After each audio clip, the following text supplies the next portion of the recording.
Hey Bruno, listen, Bruno, do you ever get hungry after a meal? You know, you ate a full meal. Come on, look at me. I'm talking to you. You know, you ate a full meal and then you still feel hungry. What would cause that? Well, he doesn't want to talk. Well, I guess in any case, Bruno's a little shy in front of the camera. He doesn't like to talk, but I'll talk. So that's the question. Why would you eat a meal and still feel hungry? What would cause that? Well, the first thing you have to know is there's certain foods that have more of a satiety effect than others, or I should say certain nutrients. Satiety means appetite suppressing. For example, meals that contain a higher proportion of protein tend to induce greater feelings of fullness than meals with greater proportions of carbs or fat. In fact, that's the trick behind the low carbohydrate, high protein diet. One of the reasons why a low carb, high protein diet tends to be very successful in inducing weight loss is not only possibly because of a reduced calorie content, but there's other factors that are often overlooked. And when these people are always talking about calories, calories, calories.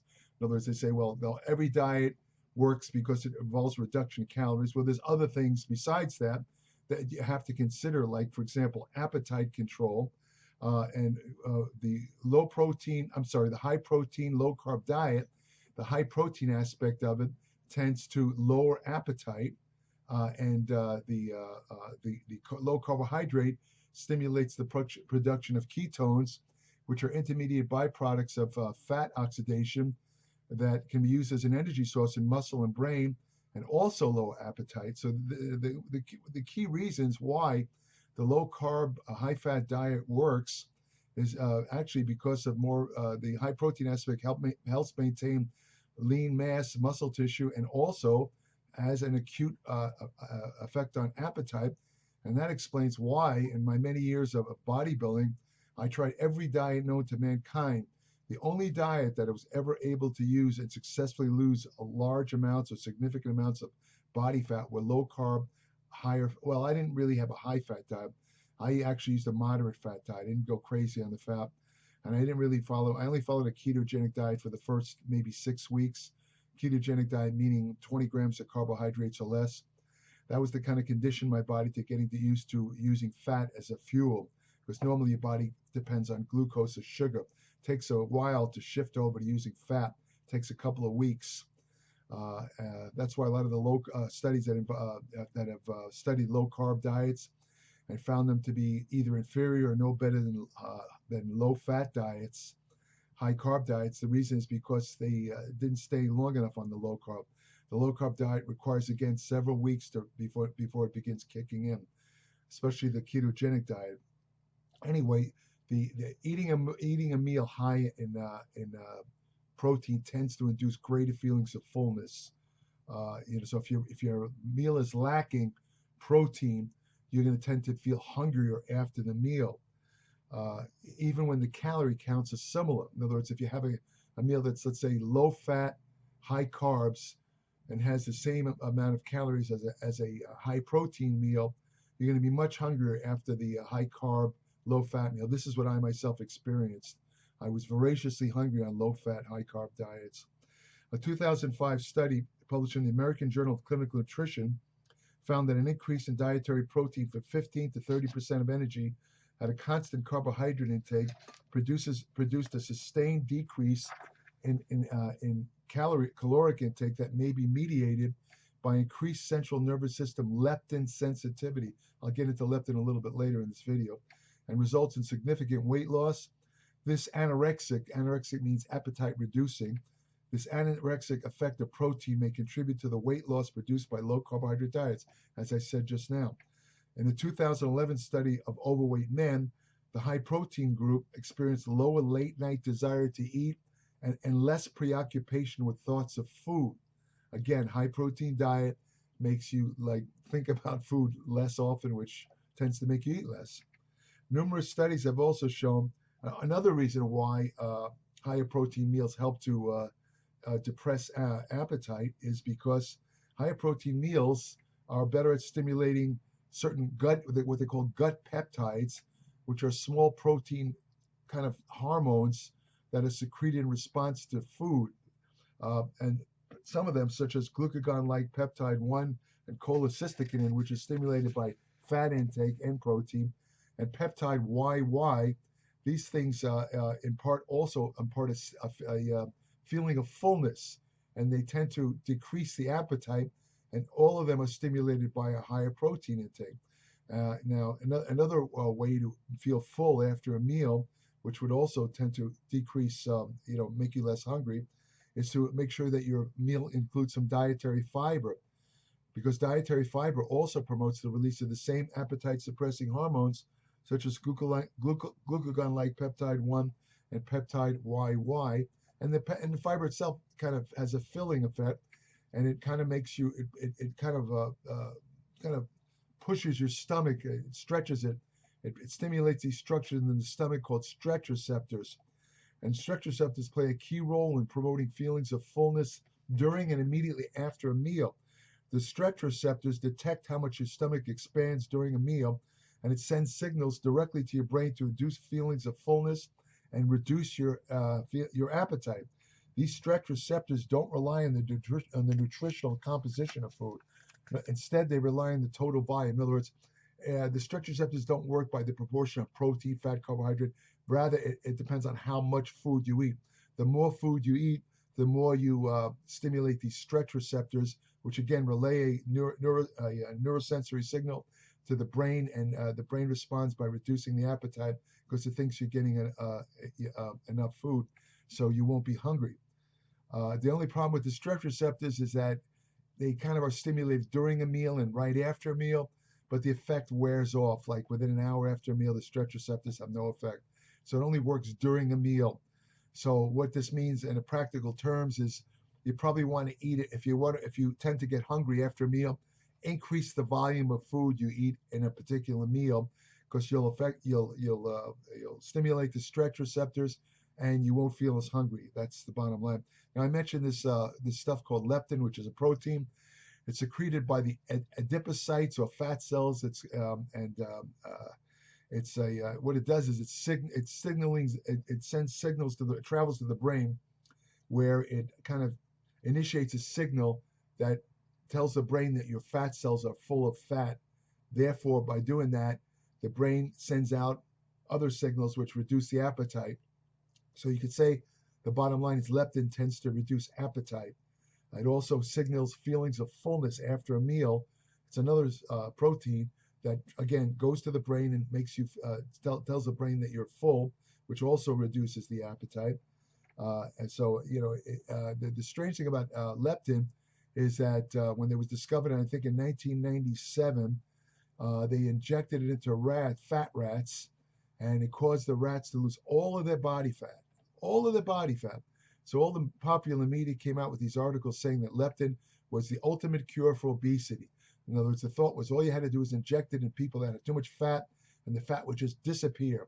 There was only one problem with that, and they found this out pretty shortly, and that is that people that are obese, they don't have a deficiency in leptin. In fact, they tend to overproduce leptin.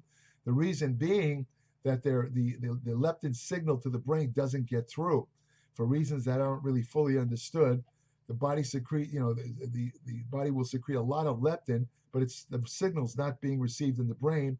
As a consequence, these people tend to stay hungry, and they overeat. So a lack of leptin activity. And by the way, if you give these people who have a leptin insensitivity, if you give them injections, it has to be an injection because leptin's a protein. If you take it orally, it just breaks down in the stomach. But if you inject these, let's say, obese people with leptin, they actually do start to lose fat pretty rapidly. But nobody wants to take injections, so you'd have to take frequent injections. This is the reason why leptin was never released as a fat reducing drug, because it can only be given injections. It's not very convenient. So what could you do if you don't want to take the injections? Is there any way to increase leptin to reduce the appetite so you're not hungry after a meal? Well, I'm going to have a complete article on leptin in my Applied Metabolics newsletter, because leptin does a lot more than, over the years since 1997, there's been a ton of research about leptin. It affects all kinds of systems in the body, including muscles, including testosterone release. This is going to be all discussed in my article in Applied Metabolics newsletter. But for the time being, if you want to increase your leptin, the way to do it naturally is to reduce your sugar intake, increase your fiber intake, get adequate sleep. Because when you don't get adequate sleep, let's say you get 5-6 hours sleep, what happens is the leptin goes down and another protein called ghrelin goes up. And ghrelin is stimulated, it's produced in the gut also. It's stimulated, it gradually builds up between meals. And once it reaches a certain point, that's what stimulates hunger. But when you don't get enough sleep, the proportion of ghrelin goes up way over that of leptin. And what happens is when you wake up, you're going to have a much greater appetite. You're going to be hungry, and you'll probably be hungry after meals. That's why it's important to make sure you get enough sleep. That will help to reduce leptin resistance, as it's called. Other factors that there's other factors that besides the ones I mentioned, there's other factors that can also explain why you might feel hungry after a meal. Being distracted while eating. Research suggests that people who eat distracted, in other words, let's say you're talking and you're not kind of paying attention to what you're eating, and this and that, you might actually feel less full after the meal. And conversely, you might eat too much. It can go either way. And they have the people that eat while distracted tend to have a greater desire to eat more throughout the day. So, what you do there is pay more attention to your eating as you're eating. Don't let your mind wander. In other words, you don't have to be crazy about it and, stare at the food and, at that kind of thing. But in other words, don't let yourself get too distracted because that'll lead to increased hunger after a meal. If you eat too quickly, I think I did a video about this a while back. The faster you eat, it takes about 20 minutes for the food. When you eat food, it takes about 20 minutes for the brain to detect that you're eating food. In other words, for the signal to get to the brain. And, and when that happens, the appetite center in the brain turns off and you're not hungry. But, if you eat too fast, you'll not only wind up eating more food, but you'll also tend to get hungrier afterwards, strangely enough. Fast eaters tend to feel less full than slow eaters, again, due to lack of chewing and awareness, which can lead to feelings of the chewing actually leads to feelings of increased fullness. So you want to slow down and chew your food. There was a thing in the early 20th century, there was something called Fletcherism. It was promoted by a guy named, I think his name was Horace or Homer Fletcher. It was actually very popular. A lot of famous people engaged in this. And what Fletcherism involved was chewing each piece of food. Are you ready for this? 100 times. 100 times. Some very famous people lost, I can't remember, I think it might have been a president. I think it might have been William Howard Taft who was a president. Some of these people lost 100 pounds by engaging in Fletcherism, where every morsel of food they put in their mouth, they chewed 100 times. Why? Because, again, this tends to increase the feeling of fullness, and just the slower eating itself tends to make you feel less hungry after the meal. So I don't think you have to chew food 100 times. I mean, that looks a little crazy. Imagine a restaurant, you see all these people eating a steak and chew. I mean, you're not going to see them. But the point is you want to chew food a little bit more thoroughly, eat slower, and you feel less hungry after the meal. Now, if you eat while you're under stress, there's a problem there because stress raises the levels of the stress hormone cortisol. And cortisol promotes hunger and food cravings. In fact, excess cortisol, which is not as common as people are led to believe, when you have excess cortisol, you tend to produce greater fat in the torso area and the back of the neck, upper back. It's called buffalo hump, and in the abdomen too. So excess cortisol, again, if you're very stressed when you eat, you're going to be having excess cortisol, which will tend to promote hunger and cravings. So you want to try and, I know it's easy to say and harder to do, but when you eat, you want to try to put yourself in some sort of relaxed mood where, even if you have problems, kind of temporarily put them out of your mind while you're eating so you don't raise your cortisol while you're eating, so you don't get hungry after the meal. Now, exercise is very controversial when it comes to appetite. This guy, Gary Taubes, who wrote a book basically espousing low carbohydrate diets as the key to weight loss, Good Calories, Bad Calories is the name of the book. And in the book, he suggests that exercise is self-defeating because when you exercise, you burn so many calories that you're so hungry afterwards that you wind up not only putting the calories back that you ate, but you also wind up overeating. And by doing so, you don't lose fat. That's what he says. Unfortunately, some studies do show that. Other studies show just the opposite, that exercise tends to depress the appetite. However, if you do exercise a lot, especially if you're on a reduced calorie diet or something like that, you are going to get extra hungry afterwards. And, if you overtrain or something like that, you do a lot of aerobics, you're going to have much more hunger, and you're going to, especially after a meal. So, over exercising, in other words, is to be avoided if you tend to be hungry after a meal. As I said earlier, lack of sleep. Again, you have to have adequate sleep to balance out the hormones ghrelin and leptin. You want to have a good sleep routine. Don't look at bright light at night, including your cell phones. They have programs that you can install for free that'll dim the light on a cell phone or a computer, and it's called blue light, and it keeps you up, and it ruins your sleep. I've had a problem with this myself. I tend to eat too late at night myself because I train late at night.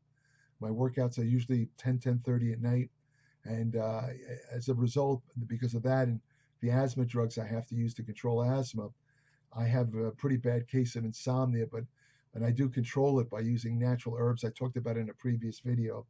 But again, you want to try and do anything you can to promote sleep, like, make sure that your room is cool and no noise, no light in there, and that kind of stuff. Don't watch TV. Then the most obvious reason for being hungry after a meal is not eating enough. Just sometimes people just don't eat enough food, but that's so obvious I'm not even going to talk about it.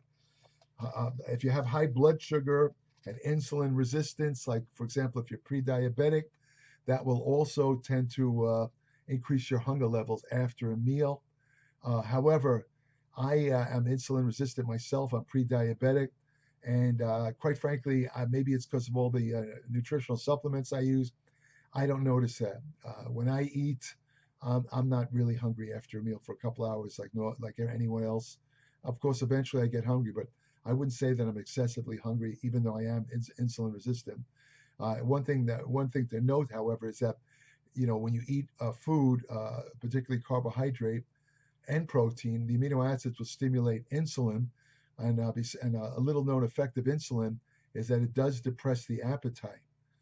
So that's this is the reason why they think having insulin resistance, meaning your cells aren't properly using the insulin, why it would stimulate hunger, because the insulin isn't really working to lower your appetite. But obviously, I guess I must be doing something right, because my insulin does seem to lower my appetite. So that's about it. Those are the main reasons why you could be hungry after a meal. If you want more information on nutrition, supplements, which ones work, which ones don't, fat loss techniques that really work, anti-aging research you can use today. There's a lot of tremendous research coming out now on how to slow down the aging process. Nobody could live forever, but there are things you could do today that'll prevent you from becoming mentally and physically decrepit as you age. You don't want to be one of these older people that can barely walk, and you lose your thinking ability, your memory goes. There's things you could do today, which I discuss in my newsletter, which prevent that. A little quick anecdote along these lines. Bruce Lee, the famous Bruce Lee martial arts, he was being interviewed in an outdoor cafe in Paris one time, and as he was being interviewed, this old man started to cross the street, and Bruce Lee stopped talking and just stared at the old man. The old man was bent over and just walking one little step at a time, as many old, feeble people do. He looked very weak, and he could barely make it across the street. And after a couple of minutes of just watching this old man, Bruce Lee turned to the interviewer and said, "I'd rather be dead than live like that." That's what Bruce Lee said. And about, I'm not going to get into how he died. I talked about that in another video, but he was still pretty physically fit when he died. And I have no doubt that if even at today, if Bruce Lee was alive, he'd be 80 years old. And I have no doubt that he'd still be fit. He was a phenomenon, but I don't want to get off, too off track here. I also cover ergogenic aids in my Applied Metabolics newsletter, women's health and fitness, exercise science, many hormonal therapy, testosterone replacement therapy, that kind of stuff. There's no other digital publication that I know of that covers a larger variety of subjects as I do in applied metabolics. It's all written in plain English, unlike the writers of other digital publications devoted to nutrition and exercise. They are not professional writers. Most of them are just academics. A couple of them have PhDs or master's degrees, but they are not, in any sense of the word, professional writers. And you can tell by their writing. I don't want to get too nasty here. So, but the point is, I know how to write. I've written over 9,000 articles. I'm a professional magazine writer for over 40 years, so I know how to write for the public in simple English that you'll understand. And one of the keys of applied metabolics is to translate very complex science into simple English that even somebody with a sixth grade education can understand. So, subscribe today, www.appliedmetabolics.com. When you subscribe, I'll send you an invitation to join my private Applied Metabolics Facebook page, where every day I put new studies, new information on nutrition, exercise, general health, and medicine. I also have an email portal on my Applied Metabolics website. That's strictly for current subscribers of Applied Metabolics who could send me short questions related to something they might have read in the newsletter or anything else they want to know about. As long as they're short questions, I will answer only current subscribers. I don't respond to unsolicited questions. Speaking of which, you're welcome to leave comments underneath this video. You can leave suggestions for future videos. Sometimes I answer the questions in the videos. Most often I don't because I don't have the time, but you're welcome to leave comments. So that's about it. If you want to have you saw Bruno at the beginning of this video. If you want to have a best friend like Bruno is to me, go to your local shelter, adopt a dog. They will be always loyal to you. You will not encounter any more loyal being in your entire life, including your wife, girlfriend, any of that, who will be as loyal to you as your dog. Trust me on that. I've been around. Take care.